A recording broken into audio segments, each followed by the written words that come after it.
ไปเก็บมะม่วงโอ้ทางขนาดยากเลยแต่นับมือมันใหญ่น้อยไปเก็บมะม่วง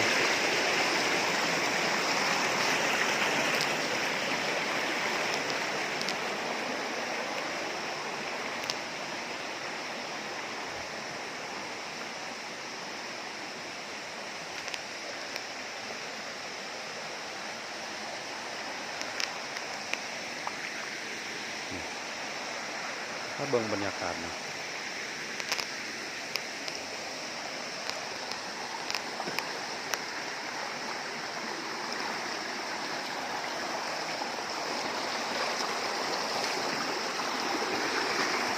บรรยากาศดีมือนี่นะ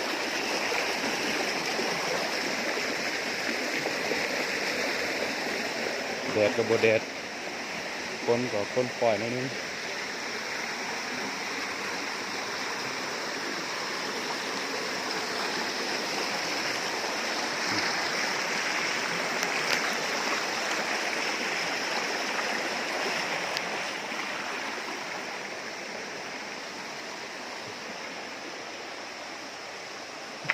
โอ้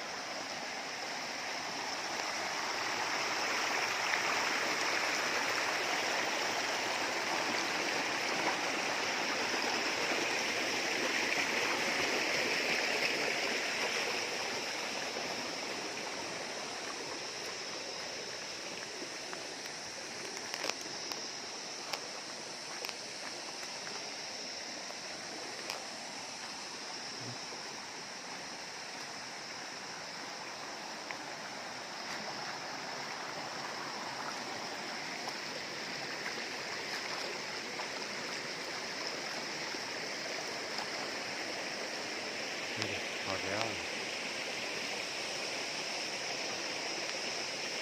มันลนหมดเลยลมแค่จะเห็น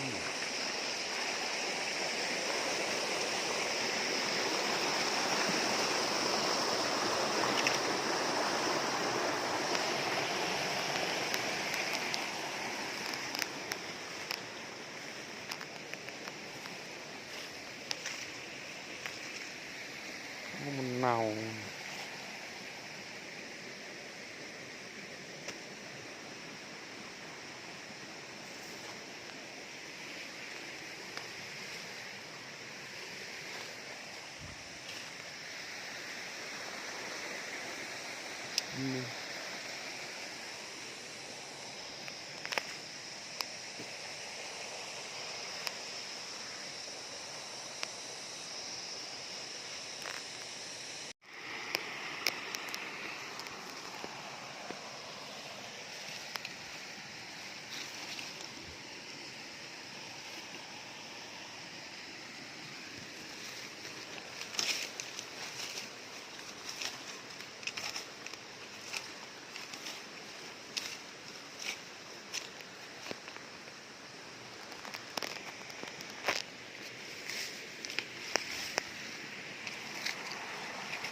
ไปพวกน้ำพวกง่วงมาได้แล้ว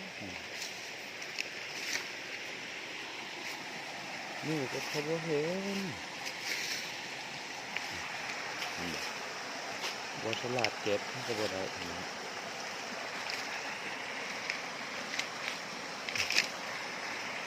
บ่ได้หาเกียร์มันสิได้ง่าย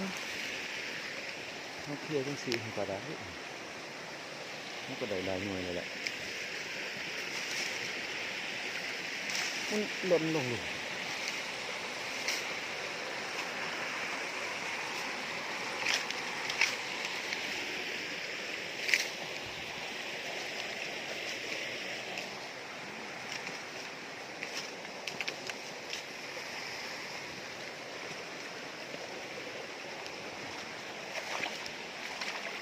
โอ้ย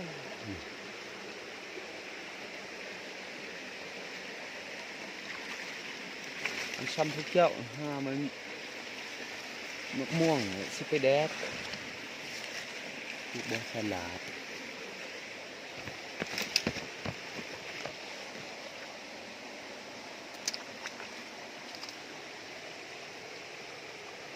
เดือดคิดครับ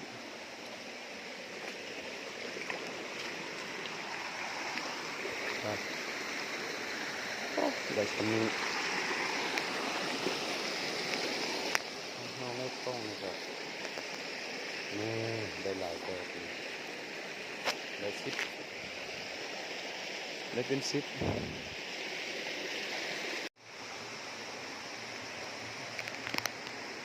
กินเกี่ยวเฮ็ดนะมาแล้วจะกินเล่นแบบเต้นอะไรว้าเหี้ยเลยนี่เลยเฮ็ดผู้รู้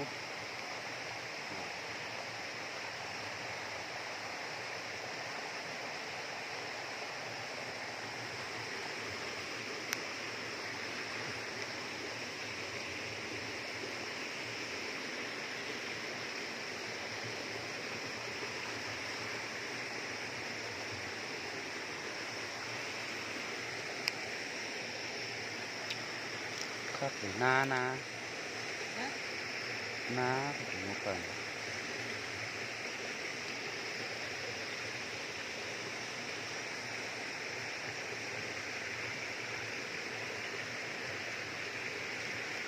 ตัวนี้หน่อยก็จงไว้เลย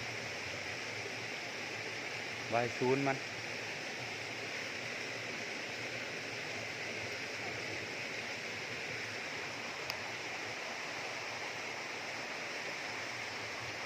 เด้อ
Anh nói phải rằng tắt everything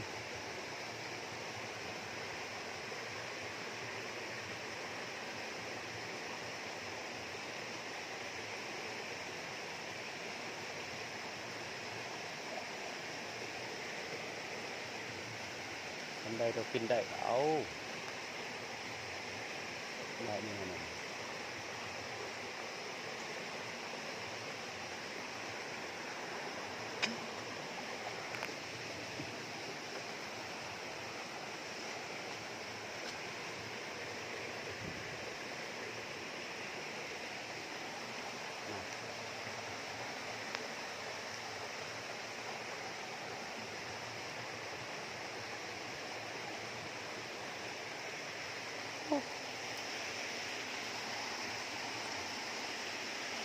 ไปโลไปเยอะมาก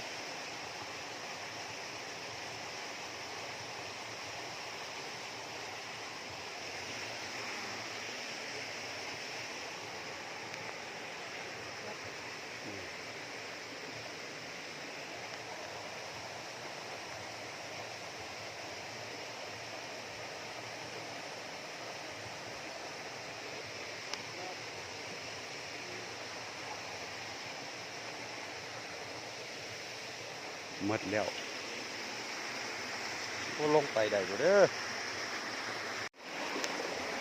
มาเก็บคนละหน่อยแล้ว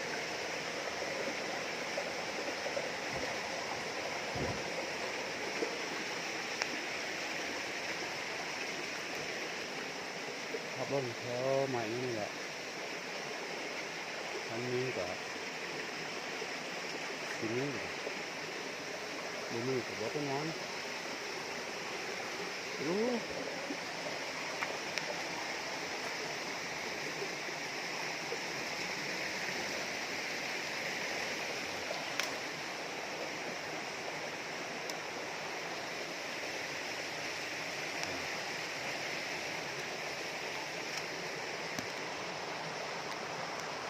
เอาขึ้นละน้อย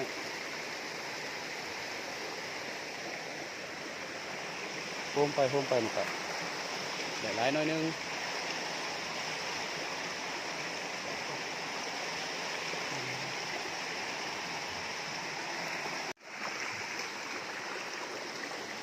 เลยนี่งากพี่น้องเอ้ยเก็บพากินพาเมียเลาะห่วยนี่แหละพอได้ผักได้หญ้ามียังเห็นก็เก็บเอาหมดอันนั้นสิ่งที่เรากินได้นะเก็บผักกอกผักกูดบอเก็บมากมาย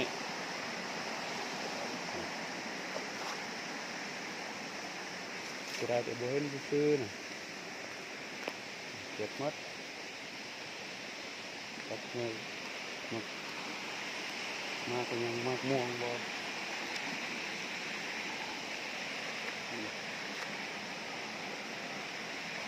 ลงมากม่วงมักโบย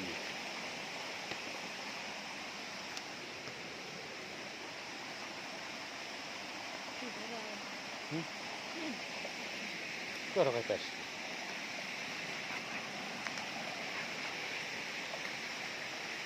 โอ้ยนี่มักเลยหลายนี่บ่แม่นเขาปลูกเล่นมันเป็นเองมันล้นสุกแล้วแหละล้นเนาะคือยามมันกินหวานนี่หลายโอ้โห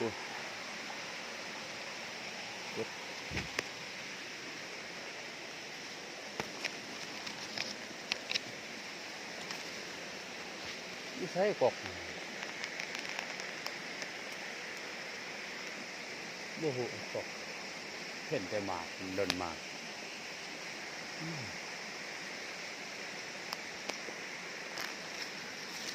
โอ้โห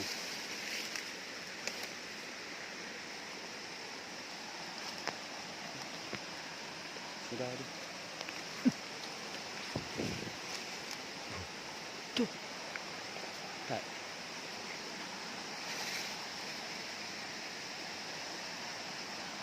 บัวสุก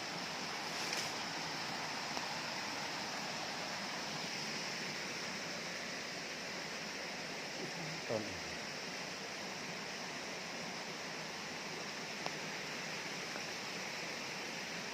ตัวนี้โบแมน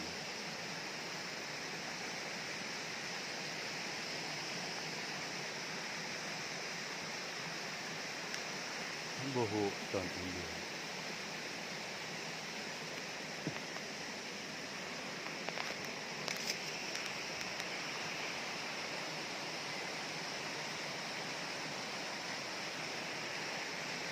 ไม่น่าไม่ปกเลยคือ